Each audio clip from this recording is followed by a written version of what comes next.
This is David Bernstein, founder of the Jewish Institute for Liberal Values. The JILV supports liberalism and opposes the imposition of critical social justice ideology in the Jewish world.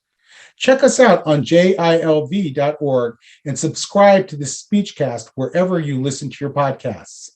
The SpeechCast is a joint venture of the JILV and the Speech Project of the Jewish Journal. I'm really pleased to be with a friend and a colleague, Izabella Tabarovsky. Izabella is a research fellow at ISCAP on anti-Semitism. She is also a senior programming officer at the Wilson Center in Washington. You're living in Israel, right, Izabella, right now? Correct. In Jerusalem. Yes. How's that? What brought you to Jerusalem?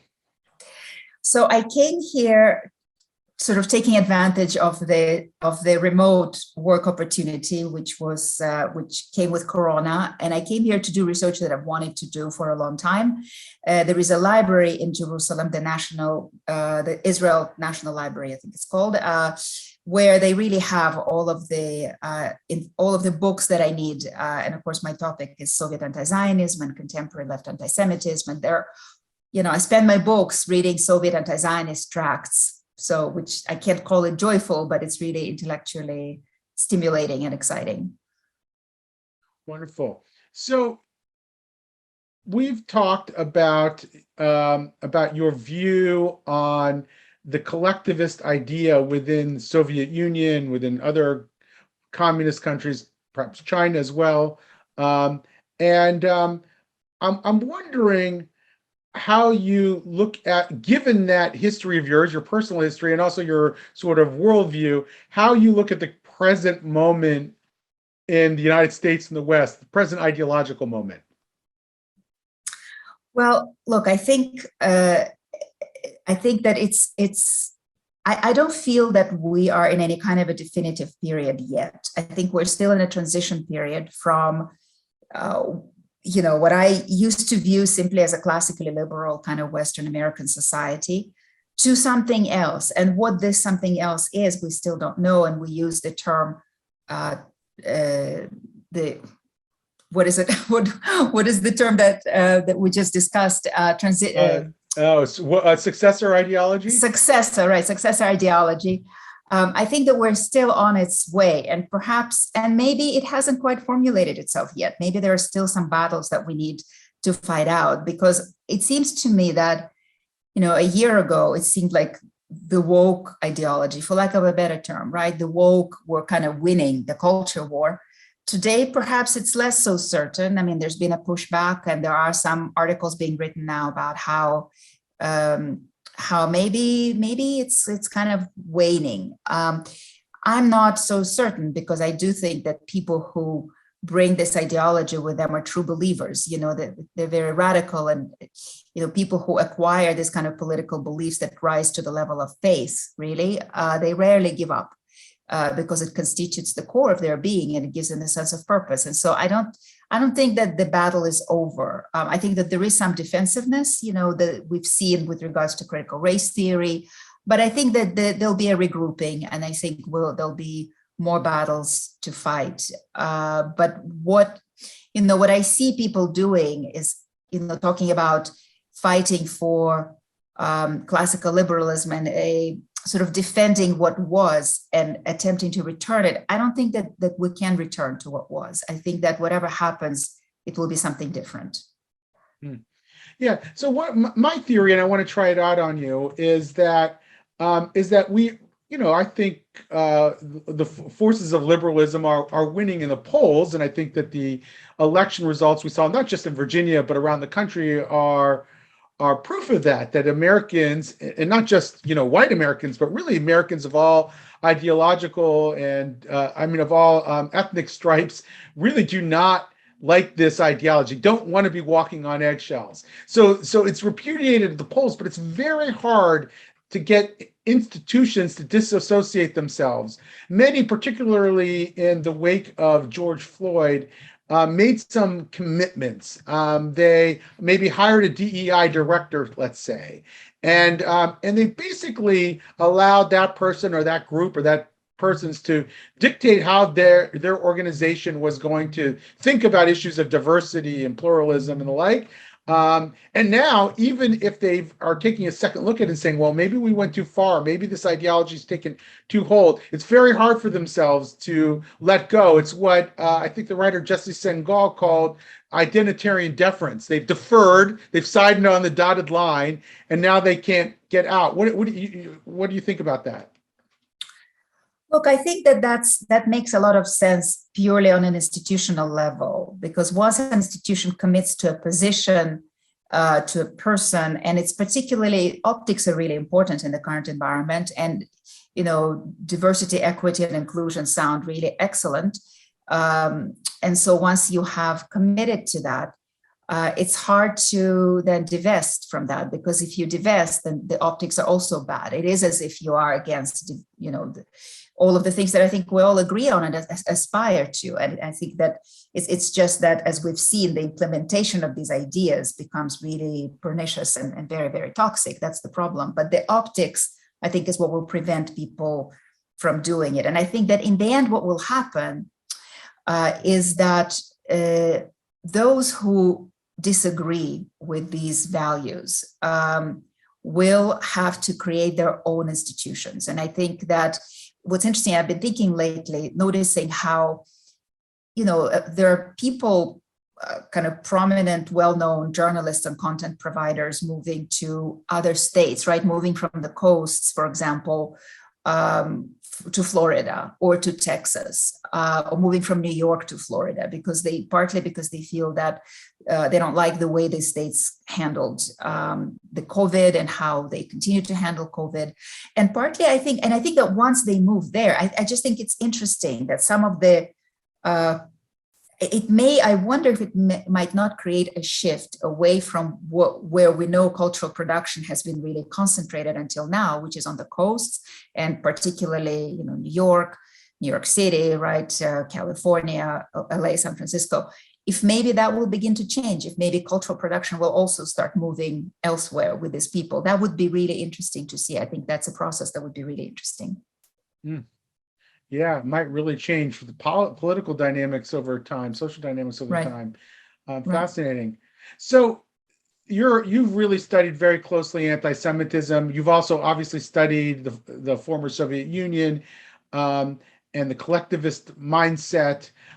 What about your experience growing up in the former Soviet Union and studying it as closely as you have? How has that shaped your views on anti-Semitism in the current moment? Well, look, first of all, I think the obvious link there is that we're talking about anti-Semitism, the kind of anti-Semitism that is not grounded in the exclusion of Jews by virtue of race or religion. This kind of anti-Semitism has now, it obviously exists, but it's very much fringe. It's very much unaccepted in polite society. That kind of anti-Semitism, I think, has little cultural kind of influence or legitimacy. But it's what we're seeing today in America is the kind of anti-Semitism that we had in the Soviet Union, which is kind of left-wing. I hesitate to say left-wing, actually, because it's more complex than that. But anti-Semitism that poses as kind of being opposite the right wing and based on anti-Zionism, kind of positioning itself as political as opposed to based purely political, and therefore is not being anti-Semitic, right? We hear a lot about how anti-Zionism is not anti-Semitism. And I think a lot about these parallels, and I think these parallels allow me to imagine things or foresee perhaps things. So far, a lot of things that I have that I foresaw are coming to be true.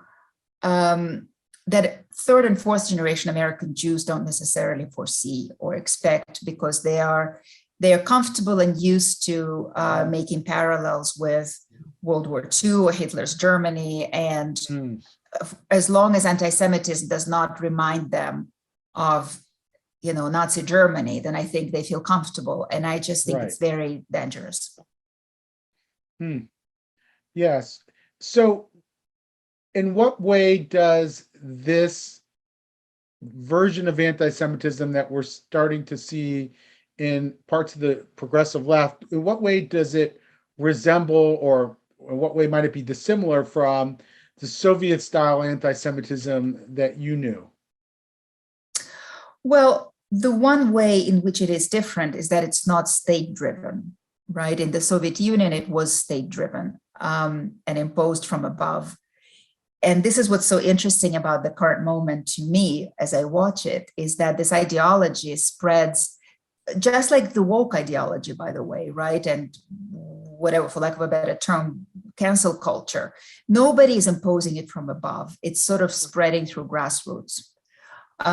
What's similar is the very language and the very vocabulary. Zionism is racism. I mean, it's a Soviet slogan, right? Zionists are fascists, so Zionists are Nazis. Like all of these slogans, I know them from the Soviet Union, and they carry a meaning that I think people who use them don't fully understand. There is sort of a layer of anti-Semitism built into it, anti-Semitic thought built into it, that the progressive idealist young college students who use them don't even realize. Semitism and anti-Zionism. Well, I mean, I think that the woke ideology, again, for lack of a better term, I think that the Jewish question, quote unquote, is at the heart of it, right? I mean, they have decided that Jews are part of the oppressive class and support not even a class, that they're part of their oppressors, right? That they are part of the white supremacy and they support white supremacy. And I think somehow Jews become the center of their attention, right? The attention all goes there, in part, I think, because the rejection of Israel and Israel's right to exist as a Jewish state is at the heart of this ideology. I mean, it's very, very heavily fused with anti-Zionism as kind of, I don't even, look, I mean, anti-Zionism is not an opposition to Zionism that we know, because it's not in opposition to Zionism. Most people who advocate these ideas don't even know what Zionism really is. Right. They couldn't name like 5 basic concepts from Zionism. They are reacting or responding to their own imagination, their own imagining of what Zionism is and what Israel is. And so in that sense, just like it was created by the Soviets, it's a conspiracy theory, just a conspiracy theory in which Jews are called Zionists. The tools are the same, the language is the same, and I predict that the outcomes for the Jews will be the same. We already see it happening. Jews are already being excluded on the grounds of being labeled Zionists. So that's an anti-Semitic outcome right there. What do you think the Jewish community should do differently than it is doing today in order to counter the threat? Well, I think it needs to understand it first and foremost. I think that it needs to understand the history. And it's so interesting to me that American Jews, of all people, have not learned this history, because they played such a crucial role in the Soviet Jewry movement, which was about helping Soviet Jews fight the kind of rise up against the anti-Zionism that was at the heart of the Soviet Union, right? And ultimately leave, but also a big part of it was regaining Jewish identity.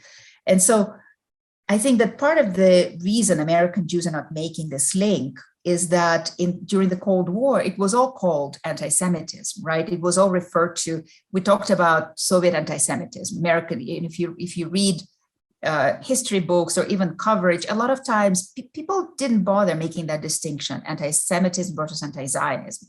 It was clear that the Soviet Union was anti-Semitic. It didn't need extra proof. Just because it used the anti-Zionist language, nobody was fooled. Everybody understood what the real meaning of that was. And so I think that today, when the anti-Zionists come and they say, look, we're not anti-Semitic, forget about it, forget all your stories about anti-Semitism.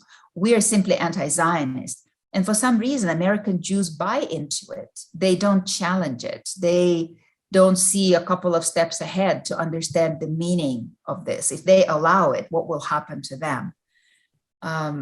So I think that first and foremost, there has to be an understanding of that story and that history. And then we have to think strategically. Maybe the historical experience can also help us come up with the right strategies for how to fight it. Soviet Jews, refuseniks, the activists inside the Soviet Union said very clearly the anti-Zionism that we hear from the Soviet Union, from the authorities, the anti-Zionist rhetoric that we hear is anti-Semitic rhetoric. We see it in our lives. So perhaps turning to those lessons. And I know that this is not, we're all looking for quick solutions, but I don't know if there are quick solutions to this, just like I don't think that there are quick solutions to the penetration of woke ideology in American institutions. Let me put out another theory, though, as well. And that is that it is going to be very hard for American Jewish organizations that have been in the business of countering anti-Semitism over the years to actually figure this one out, not just because they're sort of not fully aware of the history, but because it involves an ideology that many of them have sort of accepted, at least in a soft form, that many of them have sort of bought into DEI ideology or have instituted in their organizations. And now when you're saying, well, this idea of relating identity to power and privilege, that is actually problematic in and of itself. That's an ideology that you bought into is giving rise to anti-Semitism. It's very hard for them. I mean, for the same reasons we talked about, identitarian deference in any institution. This is in a way, a problem that they've already signed on the dotted line on, and now they're having trouble disassociating themselves if they're actually taking this problem seriously from an ideology that they're themselves practicing in a way. I think that you're correct. I mean, look, I think that, I've been reading a book by someone who was an activist in the Soviet Jewry movement in America, Pamela Cohen. She's just written an excellent book called Hidden Heroes. And what I was thinking about, and she writes about it, is that perhaps that in the Soviet Jewry movement, the organizations that made the most difference were not establishment organizations. They were sort of rebellious little entrepreneurial organizations whose founders and staff were really deeply committed to the cause, truly deeply moved. They did not have, some political relationships that they needed to preserve. They didn't have any kind of status quo that they needed to preserve. And so they went all out and they staged performances and they interrupted Soviet events, and they were not afraid. And so it made me think that perhaps we need to think about the current moment in those terms as well. Yeah. And I think that, like one of the organizations I'm thinking about, for example, is Club Z. I always talk about it. I've written about them.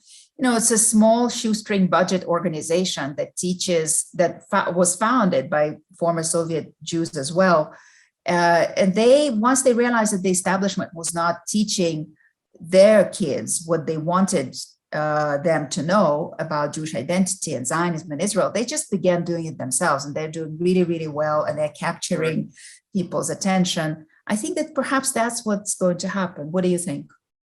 I think that's happening. And look, I mean, I can even use my own organization, the Jewish Institute for Liberal Values, as an example. Exactly. I am able, because I was set up to do this, we were set up to do this, to fight against this ideology. Now, if I were in a mainstream institution, and I have been in the heart of mainstream Jewish America, I mean, I've been head of organizations in the heart of mainstream America, I wouldn't be able to do the same thing. Why?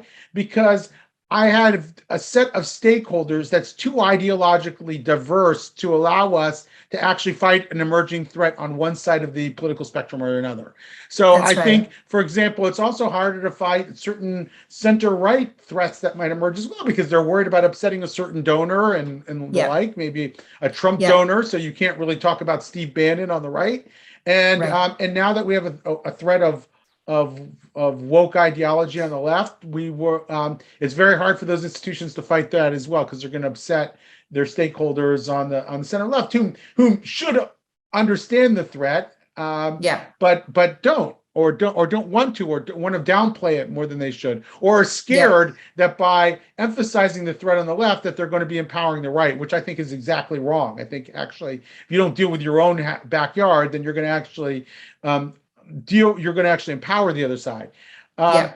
but so yeah, I agree. I think that these institutions are not well set up, although it may surprise us. I mean, sometimes over time you can change institutions. Certainly some of the mainstream Jewish institutions that had a sort of single view on Israel. It was is to support Israel's view of peace and security at any time. Those institutions have diversified their stance on Israel over time because they Yeah. were pressured by some of these smaller emerging groups.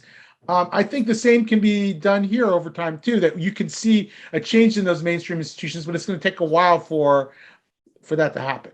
That's my take. Well, I agree. And I also think that the greater the sense of the threat, the quicker perhaps eventually they will come around. So for example, I was one of those people who criticized the ADL for being mealy-mouthed when it came to left-wing anti-Semitism.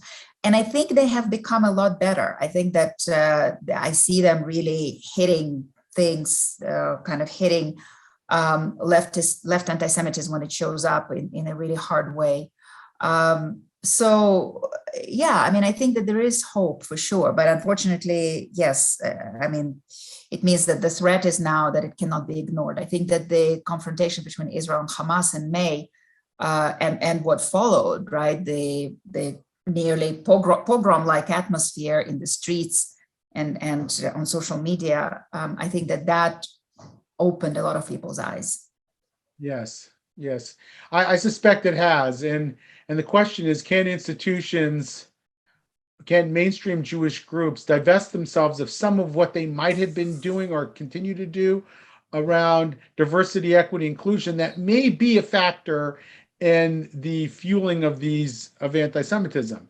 I mean, I know it's very hard for people to say that have been doing work on diversity, equity, inclusion and think that it is a force for good in society, to Right. then say, well, maybe this idea of relating privilege to identity is problematic. Maybe that's fueling the idea of Jewish privilege. Maybe it is shutting down important conversations that are undermining liberal values in society. And if that's the case, and we have a more illiberal society, that society is going to naturally be more anti-Semitic as well. Right. No, absolutely. Look, and even in this, I also have kind of flashbacks to the Soviet system, which attempted, of course, the Soviet Union was a very multi-ethnic empire. And so they always, just like the Russian Empire before them, tried to manipulate the ethnic composition of different organizations. And I find it to be an extraordinarily regressive idea that you're going to be adjusting, sort of professions based on ethnic groups that are in them. It's just extraordinary, because I also know how Jews were not the only ones who were excluded from certain professions in the Soviet Union. There were other groups as well. And once you get on that slippery slope, I mean, it becomes really, really dangerous. And I don't know if you've seen the recent research from Heritage about how so many DEI directors turn out to be actually anti-Israel activists. If you look at their social media activity, they are pro-China and anti-Israel. I'm speaking to the lead researcher in an hour. Oh, great. Wonderful. Yeah. Oh, I look forward to hearing that conversation, because that was as clear as day. Like, wow, okay. Yeah. Certainly, Jews are likely to suffer from this practice. Yes. So. Yeah, and it seems to me that it's sort of, as one person called it, an epistemic crime, that once you basically buy into what we've called successor ideology, once you've said, well, really, there's only one proper way to think about such and such issue, of whether it's diversity or whatever, you're creating a reality that makes it much easier to say all kinds of other bad things. You're creating a reality where you're giving authority to somebody else to define the world for you, and that those people can define it in ways that are extremely intolerant sometimes as well. So if you're saying, for Absolutely. example, that if you endow, let's say, an organization, and I don't mean the whole movement here, an organization like Black Lives Matter, to define what oppression is for the rest of society, and they start to take positions that are just outrageous, Right. um, and it becomes very hard to, then you're actually increasing intolerance, you're increasing divisiveness, you're increasing crime, by the way, which will lead to all kinds of ill effects in society. And I feel like that's what this is. The worst part of this ideology, in my opinion, is not so much what it says explicitly about Jews, but it's about sort of undermining our ability to talk about issues in society, and that's never good for Jews. I agree. I agree. And I do think that people go beyond that. I think that beyond the lack of conversation, I do think that it will come to exclusion. I mean, we already see these conversations about reducing quotas for reducing the numbers of Asians, right, in certain institutions. And it's like, this is where I go back to, the liberal idea that I remember, being so struck so powerfully when I came to America with the notion of individual agency and individual freedoms and rights, right? And your ability to work hard and go as far as you can with it. I mean, if I am denied access to something simply on the basis of being Asian, then what does that mean? What kind of a society are we in if an unchangeable characteristic determines my path in life? As an immigrant, I especially feel incredibly aware of how, in the 30 years that I've lived in America, I moved from being a person who came to America with $50 in their pocket to, doing fine, being integrated in the society and feeling like an American and all that. So I just, I think it's incredibly regressive and incredibly dangerous. Hmm. So I've been reading you over the last 6 or 7 months. You've been writing for many years, I know, but you came into my consciousness 6 or 7 months ago, and I'm sort of amazed that somebody who grew up in a foreign country can write such beautiful prose. And I know that you're not the only one. In fact, you're not even the only Jew from the former Soviet Union.